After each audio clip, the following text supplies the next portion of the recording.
Barth from Wayne's World. I am Ari Temkin. We are going to be joined momentarily by Kevin Young, the head men's basketball coach at BYU, as the BYU Cougars are a 10-1 with the lone loss coming against UConn in an 86-84 barn burner, James. And, you know, in the last segment, and Let's Get It On, we kind of made the case for could Iowa State be the best team of the Big 12? But I think with the way things have started, you've got a pretty good case for four teams right now at the top of this conference, which includes BYU, Iowa State, Arizona, and Houston. Mm-hmm. And people are sleeping on BYU. They lose Dawson Baker to a season-ending injury, which will challenge their depth. But they have guys that aren't seeing the floor more than 10 or 15 minutes a game that are very capable. Kadeem Boop, my favorite name in the conference, is an athletic big who's a sophomore from the Senegal, was an NBA Academy Africa guy, super athletic, like has an NBA-ready body. He's just raw. Dominique Diamande is another post player that adds a ton of rebounding and length for them that, again, they don't on paper have the stats as some of these other teams when it comes to depth, but those guys are critical pieces. And Keba Keita down low, and then the guards, like with A.J. Dembansa and Richie Saunders and Rob Wright, that's a big three that can take you deep into the NCAA tournament. And they're 10-1. They're so much further along than they were this time last year, and they're almost being overlooked because of what Iowa State did at Purdue, because of what Houston did at the end of last year, making the championship game, and their 9-1 start, and beating Auburn and some other high-quality teams in the early part of the season, and then Arizona and all the top 25 teams that they've taken down. So it's like, why is BYU, why are they not in the same conversation or the same chat? Because I see just as much talent on that roster, and I think they're very much under the radar and going to be a major factor come Big 12 play. All right, let's talk now with Kevin Young, the head men's basketball coach for the 10-1 BYU Cougars, who, aside from that loss to UConn, have beaten Wisconsin, Miami, Dayton, Clemson, amongst many other high-quality opponents. Morning, Coach. How are you? I'm doing great. How are you guys? Doing very well, thank you. Appreciate your time. You know, curious, like, what's different? What have you found to be different year two here as opposed to year one? Just more comfortable for me, just kind of knowing, the college game a little bit better. Obviously the biggest difference for us is just our schedule. Number one, travel. We've been to the East Coast 3 times already. Quality opponent has been extremely high for us. So that's presented a lot of different challenges in a good way that we've been able to work through. So that's been kind of the biggest differences for us. Yeah, I mean, does your team even know where your home court is? Up until I think 5 days ago, we'd only played 2 games in our home arena. Even the games in Utah were neutral site games up in Salt Lake. So, but no, it's good, man. It's a good test for our guys. It's get us out of our comfort zone.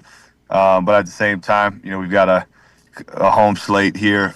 2 more games at the Marriott Center during the Christmas time here, which is nice.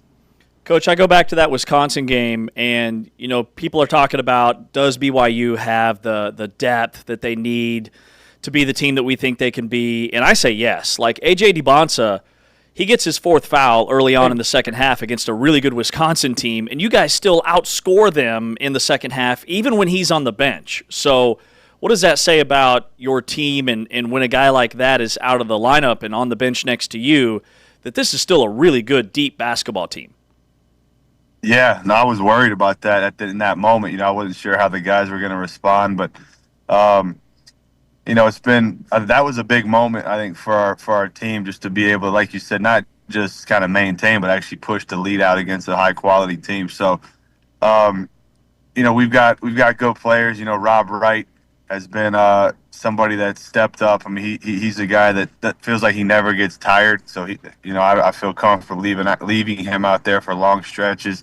And then we had some bench guys coming and produce. Now obviously we've had some injuries. This is the most season-ending injuries I've ever had in any time I've coached. So that's something that's presented a challenge. But we've had some of the young guys come in and accept bigger roles and step up and make shots, and that's something we're looking at even more as we move forward. Yeah, you mentioned Rob Wright. The Clemson, the shot at Madison Square Garden against Clemson will live in infamy, certainly. Take us in the huddle. 1.3 seconds left, tie game. Was that the look you wanted? Well, first of all, we should have had about 2.1 seconds, and I know that sounds silly, but no, but seriously, like when I was in the NBA, that responsibility fell on my plate, particularly when I was with the 76ers, and so in the NBA you can advance the ball with that timeout. So being in that situation, low clock, front court throw-in is one I've studied a million times over. So 2 seconds is a lot of time. 1.3 gets a little dicier. But to answer your question, I mean, we were really looking for a full court play for AJ. They guarded it well. Rob called the timeout. And then on that particular play, that was actually the third option. Wow. And so our guys executed it well. I think an unsung hero in that situation was Mihailo Boskovic. I hadn't played him at all in the second half, but I really trust him as a decision maker and as a passer, and he's tall, so I like him as an option as a throw-in guy in terms of the passer. So he came in, read the situation, delivered an on-time, on-target pass to Rob, and then Rob, did the rest, obviously. Kevin, you said a moment ago that you've lost more guys to season-ending injuries than at any point in your career. How many guys have you lost? So we've lost 2 for sure, and a third one that's most likely in that same situation. So tough to see for our guys, and 2 of them were the same position in Nate Pickens and Dawson Baker. But credit to our coaching staff out on the recruiting trail. Alexei Kostic came in the other night and went 5 of 8 from 3, and that's in that same role that Dawson and Nate would have held. And then the next night, Tyler Ross came in and goes 4 of 4 from 3. So, obviously the consistency is going to have to be there for those guys, but that's what you have a team for. That's what you have depth for. That's what you have player development for. I'm curious from like an analytical perspective, how many, when you prepare for a season, you certainly have expectations for, this guy can shoot, this guy can't shoot, or, these matchups might work. How much does that change, based on how the season plays out over the course of the season? And is it a constant reevaluation in terms of matchup numbers? Or is it more like, let's just see how these trends play over the course of, a week or a month? As it relates to shooting, a lot of that for me is just historical data. Like Tyler Maruss, as an example, is he's always been a high level catch and shoot player. We did quite a bit of studies on does that translate from the low and mid-major level when guys transfer up. There's really only about less than a 2% drop off. Wow. On average in terms of that specific stat, and that was one that we were trying to scratch that itch quite a bit with guys in the portal. So shooting, I think, holds fairly steady. Guys can go on streaks and so forth where it changes it. But any other type of analytic stuff, I got to have, and that's what's tricky, to be honest with you, about college versus the NBA. The sample sizes are so low. NBA, there's so many games, and so what in the NBA could be a 50 to 100 possession sample size, in college, that's half, right? Mm-hmm. And so can you really trust that data? And so we use the analytics, I think, maybe a little bit differently than I was using it when I was in the NBA. What are some of the analytics or things that you've leaned into defensively? Because you guys are so much further along on that end of the floor for this time of the year than you were a season ago. Yeah. I really break the game down analytically, just pretty granular. How's our pick and roll defense? What's our post defense? What are our transition numbers? How many transition possessions are we allowing? And then we try to bucket things up and really, in fact, yesterday I was on a call with my analytics guy where, we have this is a saying that Brett Brown, who I worked for with the Sixers, always said, and for me, it's how I use analytics. Never want to be sick and not know it. And so when you break the game down in buckets, like I just mentioned, it allows us to, try, find areas where we could be sick and we can fix it. And if it's, if it's something that's going well, then we'll keep staying on the course that we've been on. So that's kind of how we do it. You just got to say it in that thick New England accent, you know. No one make his accent. It's one of one. It's one of one. Because it's like a mix between it's a mix between an Aussie accent and a Maine accent, which are very, very, very rare. Yeah, it's so true. Talking with Kevin Young here, BYU basketball coach. You mentioned the non-conference. Is that a decision you figured throughout this offseason? Do you think it's something that helps you get better prepared for March Madness, for the tournament? Yeah, in many ways, right? I think, from a standpoint of learning about your team to just figure out what you need to do early in the season and as you prepare for conference play, but then obviously, just the way that the landscape of college basketball is. I mean, you have to put together a resume. I don't know if I fully understand what all went into that and what that fully meant last year. We studied a lot of the teams, even particularly teams in our league that had similar league records to us, but then were on 2 or 3 seed lines higher than we were in the tournament.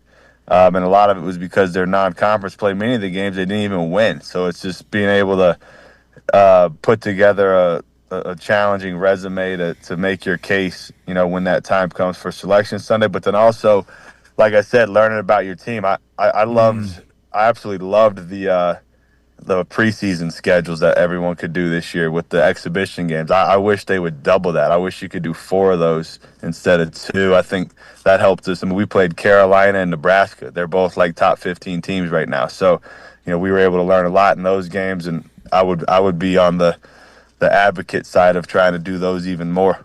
Wait, when did you guys play Nebraska? We played them in an exhibition game in Lincoln. Oh, okay. Got it. Hey, what is the most underrated part of A.J. Dembansa's game? I think his passing and his IQ. Yeah, I think it's easy to turn on Twitter or YouTube or whatever people look at and watch the highlights of the dunks and this and that and the fadeaways and the NBA shot making. But his feel for the game's elite. I mean, he can really, really pass. I had a good feel for that even when we were recruiting him. When him and I were talking, I remember last year he came to a game in our preseason. I think we were playing Idaho. And Yegor Demban it was one of his nights where he was just carving the other team up with his passing. And AJ's like, man, I love the way that you guys have Yegor having a ball and the passes that he makes, that like I can do stuff like that. And I don't know if a lot of people realize that. I mean, just some of the left hand off dribble passes AJ makes. I mean, even that Clemson game, you look at the dunk he had and the shot making, but the 2 lobs that he threw to Kaba, were as impressive as anything. And so I think he really has a very, very just sound overall offensive package, and I think more and more people are starting to see it. Richie Saunders is so interesting because I think, on the surface, when people look at your team nationally or even, sometimes when we're caught up in it, you think about, Rob Wright, Dembansa. But, I mean, he's got better numbers already this year than he had last year. Now we'll let the whole thing play out and see where he stands, but he's averaging 18 points a game. He averaged 16.5 last year. He's averaging 2 steals a game. He was at 1 last year. Where it seems like you had to be more reliant on him last year. It seems like this year you have to be less reliant on him, and yet his shot selection is still he's still shooting the same amount as last year. So just give us a sense here of your expectations of Richie. Did you think he would take maybe a little bit of a step back, having more talent on this roster? And I'm surprised that the numbers are even more up, considering, again, you've got Dembansa and Rob Wright. Yeah, I mean, I didn't think – no, I'm not surprised. I mean, Richie and AJ and Rob will be the first to tell you. I mean, they rely on him just as much or more than I do, just as far as they trust him. He's been there. He's – the way he works, it's impossible not to just, get in the trench with that guy. So, excuse me. He's been great there. We just, speaking of analytics, I mean, we just did a deep dive with Richie and my analytics guy, just trying to figure out exactly what you just said. It's not just the raw numbers. It's like most of his play types, as far as shots in transition, shots in closeouts, on and on, are all slightly higher than they were last year. A bit higher usage on off-ball screens. And so we're actually trying to vary his play types a little bit. His DHOs have been a little down from last year, so we're trying to put him in a few more of those because that's an area he's really good in. But as far as his raw numbers being higher, just his points per game and so forth, we are more top heavy this year. Last year we were playing 10, even 11 guys sometimes, and so every year is different. Yeah. We're relying on more of our our sort of top guys than we were last year, and those guys have been able to produce. I mean, my SID hit me with the stat. I mean, the other night, the three of them all had over 20 points. It was like the first time in 15 years where BYU's had three guys have over 20 points in a game. So, those guys have been rock solid, and which is hard to do when every night, the other scouts going to be solely revolving around those three guys, and they've still been able to produce to this point. Yeah, well said. Kevin Young, head men's basketball coach for the 10-1 BYU Cougars. They play Abilene Christian tomorrow, Eastern Washington before Christmas, and then kick off Big 12 play at K-State January 3rd. Coach, have a very Merry Christmas, and thanks for your time as always. Be well. Take care. We'll talk to you again soon. Happy holidays, guys. Thanks for having me on. Thank you, Kevin. Kevin Young, 10-1 BYU Cougars, certainly one of the four best teams in the conference to start the season, and they'll start conference play on January 3rd at Kansas State, Arizona State on January 7th, and at Utah on Jan 10th. Yeah, they're really good. That was a great note about Richie Saunders because I think that the nation is wanting to see more, but the guy's already had an uptick across the board in his production. And then Rob Wright is elite. I mean, he is a pass-first point guard who, when asked to score, can fill it up. He's averaging almost 17 points per game, but he's so efficient offensively that it doesn't feel like when he's on the floor, he's a guy that you look down, he's got 16, 18, 20 points because he's such an elite ball handler and passer and running the show for this BYU offense. And again, I think they're super underrated defensively. And I know the injuries are a little bit of a concern with Baker and with Nate Pickens, but Kostic, the freshman from Austria, he's a shooter. Like, he fills that void at a really high level. He's just a freshman who's a little bit inexperienced. He didn't see the floor a ton in the Euro League, but he's an impact player and is only going to get better as the season goes along. I mean, and Richie, it's shocking. All of his numbers are up. Right. 18 points this year, 16.5 points last year. 2 steals. He's averaging 1 more steal per game than he averaged last year. He averaged 1.6 assists last year. He's at 2.1. He averaged 4.5 rebounds per game last year. He's at 5.4. All of his numbers are up. It's like, oh, well, he didn't have a great game against Clemson. He only scored 5 points. Okay, but what about the 29 that he had against Dayton, a game that they really had to have him? Right. What about the Wisconsin game when he went off for 5 threes and had 26 and had to do it on both ends of the floor because the guy that A.J. Dembansa was guarding, Richie Saunders, had to guard because Dembansa was in foul trouble. Like, he's a well-rounded player that – the dude's averaging 2 steals a game. And he's shooting 51% from the floor. He is taking less shots than last year and averaging more points. Wild. James Wesley, Ari Tepkin, this is Big 12 Today on Big 12 Radio, presented by Modelo. You're not going to want to miss a story from James next. This is Big 12 Today, heard on TuneIn, watched on Big 12 Studios.